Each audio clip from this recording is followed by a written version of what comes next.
Eala fails to sustain perfect set 1, falls to Alycia Parks in Aussie Open opener.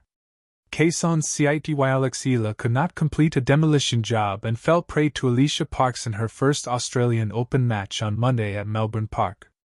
Eala, who entered at number 49 in the WTA rankings, seemed to have sent a strong message to the world number 99 Parks after completing a 6-0 sweep of set 1.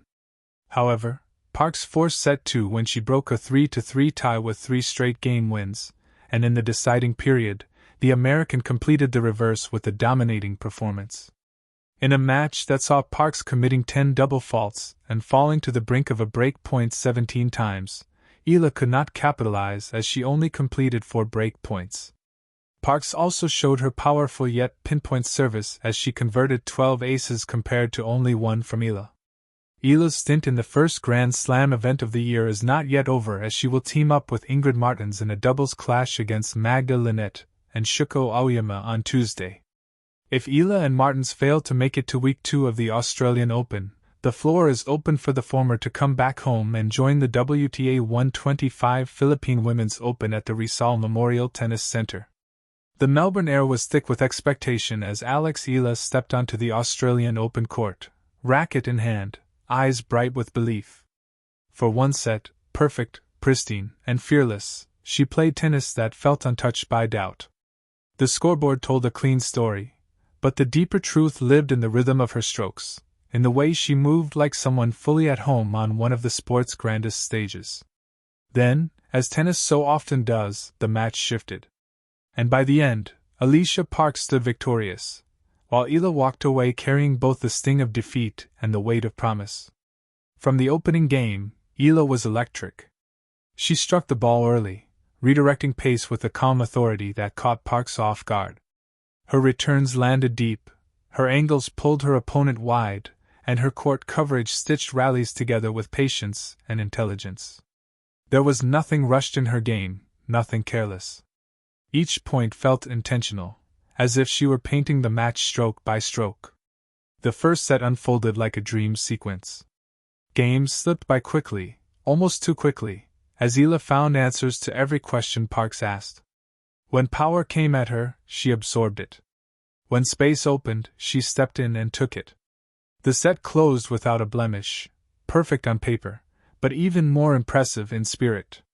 It was the kind of tennis that makes crowds lean forward, sensing a breakthrough moment forming in real time. But Grand Slams are marathons disguised as sprints, and perfection is a fragile thing. As the second set began, Parks recalibrated. Her serve, already a weapon, grew heavier, more assertive. The flat bombs down the tee and the wide deliveries began to bite, stealing time from Eala and forcing rushed replies. Where rallies had once tilted toward patience, they now shortened, snapping abruptly at Parks' command. Eala fought to regain the tempo. She chased every ball, adjusted her positioning, and tried to reopen the angles that had defined her first set dominance. But tennis momentum can turn quietly, almost invisibly, and suddenly the margins were thinner. A return sailed long. A backhand clipped the tape. Small moments, barely noticeable alone, gathered into something larger. The match no longer flowed, it tugged. Parks fed off that shift with growing confidence. She stepped inside the baseline, dictating with her forehand and trusting her power to end points on her terms. Eala, still composed, still brave, began to feel the strain of sustaining that earlier perfection. Every hold required more effort. Every missed opportunity lingered a second longer.